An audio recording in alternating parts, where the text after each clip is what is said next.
What's up everyone, this is Shark talking and welcome back to my channel. In today's video we'll be talking about the tier list. This is an update. I'll be talking about the changes and things that are going behind the scenes. Well, the last video I made was in December, but we actually update the tier list as soon as possible. We can check your new style spending rating.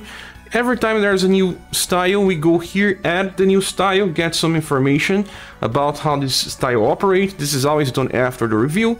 And then we add also the style details that explains. It's just the same thing, but here has all styles. There's an update history. As you can see, we are always updating. And then let's go to the general tier list and explain some of the changes that happened during the last month. Well, the most important here on the top is that we got Halloween Princess White Rose added. It's just that she's just so good that will buff passive help it in many challenges and will just keep being relevant. She's the only character able to do that, and in this part here she's still not on the front because, well, she's not a better farmer than some other characters can be used in both scenarios. Like well, I still believe that many times you'll be using Leon more. Well, you don't use Halloween Princess White Rose for farming, although she can work pretty well, but a very important character to have here on the tops. Also, there was some questions about Coppelia usefulness, but she was also used so much in War Tower and many challenges. Her intelligence is still pretty good for an AoE STR debuff, and it's working. But she's on the verge of decreasing, just because we got Shira, and Shira is very good on boss fights. Shira was added here on the top of the double S tier. She became a stun specialist on Global. She was not like that in JP. And she is even on the front of the Valentine version of Princess White Rose. That deserves a downgrade. She's just too high here, and her agility and intelligence combined is very low. So she's missing when she's trying to attack enemies, and that's another reason why Halloween Princess White Rose is just so good. She also has Choco Balls, and her intelligence buffs to herself just make her better. She gets more accuracy and will not miss attacks. Biuna is still super relevant because her intelligence and agility are way superior. She does not miss unless it's just a very high War Tower stage.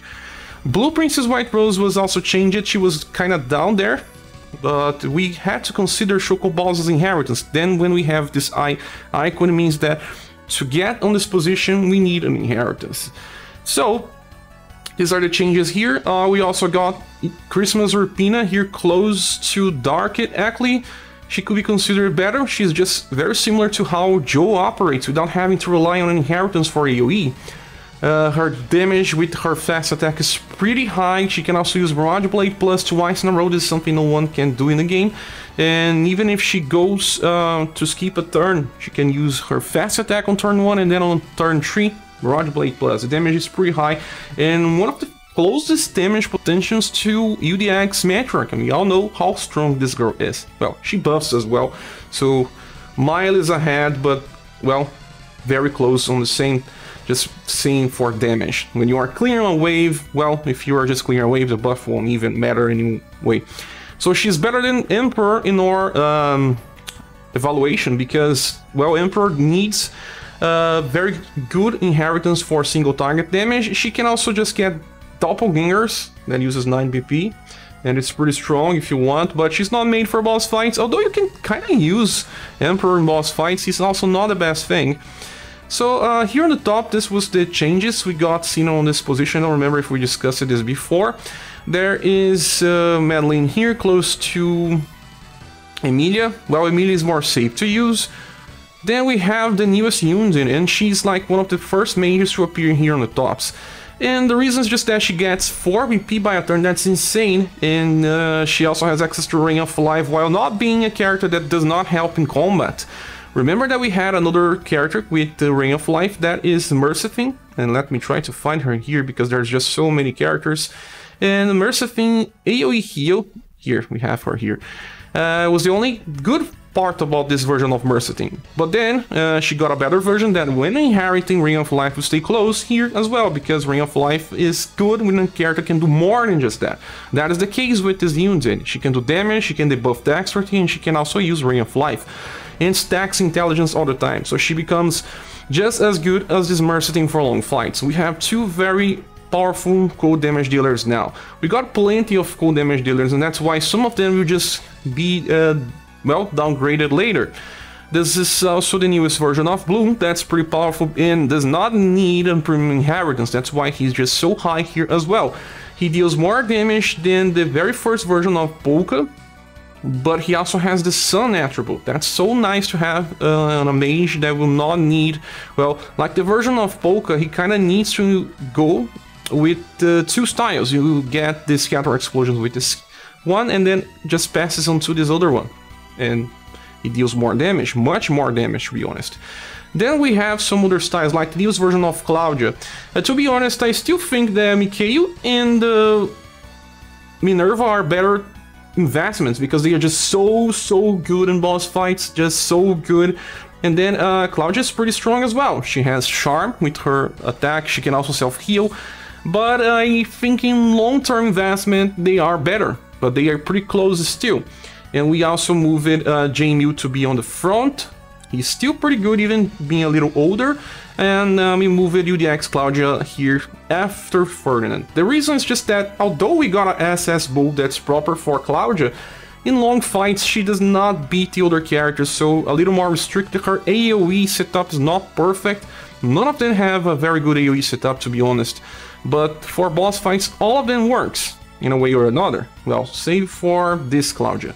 This Claudia is not so good for boss fights, but this one is. But you kinda need her very tree shot as inheritance. We didn't get her an eye icon here because I still believe that she can operate without inheritance, but just a little less damage. That's just like when we evaluated Final Emperor without Double Dark Blade inheritance. His second skill is still pretty strong for long fights if you wanna use him on a boss fight. Or even for farming, when you get him on the agility position, he can use that attack in 3 waves, and sometimes it's pretty strong to clear what you need in the game. So there's also some other characters that we added. Let's see the new version of Final Impress. I do believe that in the end she does offer a little more than Mirza, because she will be useful in all farming scenarios. On turn 1 she deals good damage, while Mirza is a little more restricted. His potential is higher, yes, but then after using left fork he just stays with normal attack. That kind of reduces his utility for farming, although for counter scenarios and boss fights this Mirza is also pretty good. Then we have here, let's see what else. We have the new version of Ray is here. Ray is super nice. I do believe that she can even get a higher rank here. Ray has a very good instant kill chance. She also self buffs, and then the other status elements that can be inherited from her S styles really help. And in tower she was very good. And then we have Apollo. I believe that I changed his position in December as well. We just downgraded some other styles, like this version of Madeline is not as important anymore. We have Xeno, and Xeno is just so much better. Xeno will never run out of BP for AoEs. She does, and her status are getting pretty old. Another thing is that we added Golden Ball into this position because that's interesting since they have very similar design. Princess White Rose, Halloween, and New Year Golden Ball. But I do believe that Princess White Rose can even be used on farming if you are lacking some damage and you need will buffs more than endurance buffs. Endurance buffs will work pretty well as well, but then you have to have more stuff. She needs more help than just Princess White Rose. Princess White Rose can also debuff agility, and that is super important in many boss fights. I see that Golden Ball is strong, but not necessary in most fights. Just like how good is Forneus. When he is needed, he shines, but when do you really need him? In some very particular fights. That's the same case with Golden Ball. At least she has that guard up on her S3, that's super good, and that will help in many fights. If you are lacking some other characters like, you know, the counter specialists. Because still, Golden Ball is more useful when you have plenty of enemies on the field, because that will trigger her passive many times. While Princess White Rose will still be useful even without that happening. Even without that will buff, she's still a superior unit. She deals damage, and Golden Ball does not do damage at all. So there's also Leonard. We placed him on the top of S tier. He's very comparable to Gray, but Gray has a single target nuke, and Leonard doesn't. Leonard is also very strange with his S3 being blunt and stun. That's kind of good to have blunt and stun there, but he lacks a single target option after that. But if you want a best buddy for Marvelous Slash, they work super fine, even using them in some strategies. Then there's Eldora, and she was released, and right after being released, she got someone that could help her get more damage. But Eldora was changing in Global, she became just a mage with recoil damage, and if you want to use her in boss fights, you are doomed. She's not good for boss fights, but if you want to use her for farming, the damage potential was pretty good. I just said that she could be easily replaced, and that happened with Blue, to be honest, but Blue has RNG, so it depends on what you want to do with the character. Then she got better because of Alnus. Alnus increases slash and heat damage, so he made her nuke even better. But he himself is not that good because he's not on double S tier. You can see here, he uses a single target nuke and then he just make slash and heat buff. It's an enhancement buff, it's different than Morale Up, you can stack both. So he may work well for some combinations. He also makes this version of Polka here better. Let's see, this version of Polka also uses slash and heat. For other characters, well, you're only getting one buff instead of two. Well, it doesn't always help that much damage. Sometimes it's just better to bring this version of Sith because they are using the same blush if you're using Rainbow Rangers or, well, Amazon Raid X, and buffing STR and Dexterity will help almost all slots, well, save for Love. Well, there's also this new version of Princess Lion, and she was not added into the double S tier because she's kind of reliable in having Final Impress. If you have Final Impress to use the shield, she becomes a little of a problem. It's impossible to use her. She's actually pretty good, but if the enemy deals very high damage, she may die.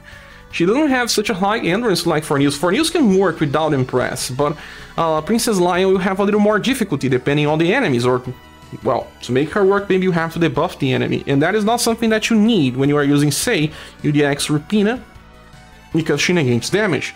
But Princess Lion is the only one that can do, you know, 3 counter attacks in a row, because every time that she effectively counters, she gets 1 more BP, just like Urpina does. But Urpina uses 10 BP, she only uses 7. So depending on how many attacks you get, if you get at least 4 attacks every turn, she will just never stop using counter. That is a difference about this character, but she may not survive. That is the case, you have to bring debuffs.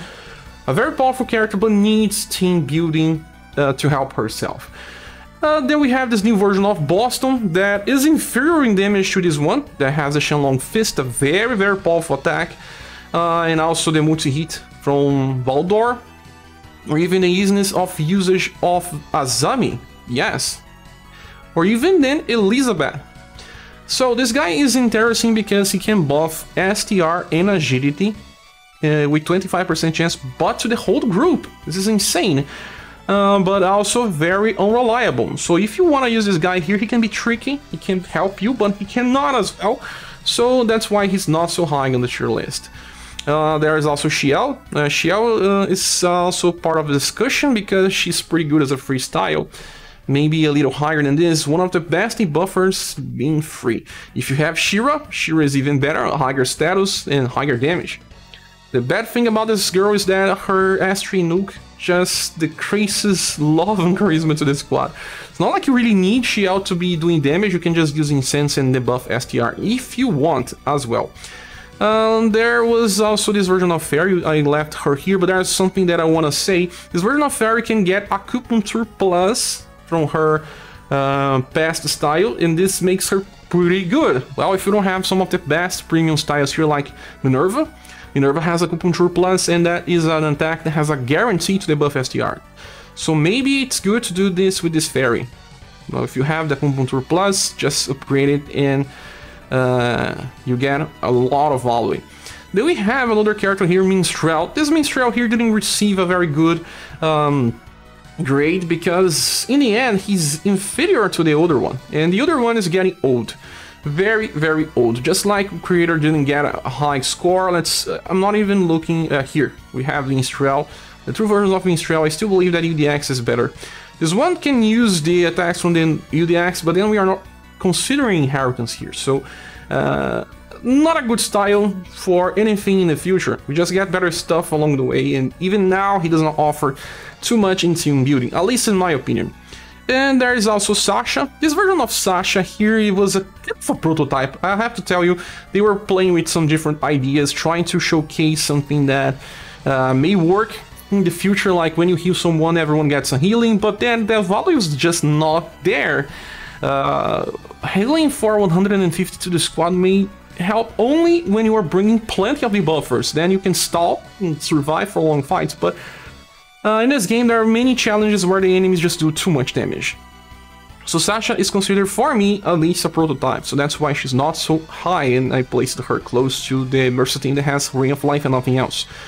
Then we also added Annie. This version of Annie here is actually very good, but also very RNG reliant. Annie is not better as a parry user than this Gotcha Annie. Gotcha Annie can just taunt herself, albeit by a very low chance, but that can sometimes turn the edges of fights, because if you place her in a Tiger Shark position and then you get taunt to trigger, you get higher chance of being attacked, so parry will work better. She's considered the best parry user. Some people prefer to use Albert because Albert has more BP on the start, so this version of Albert, but she just beats him because of, well, having taunt by passive.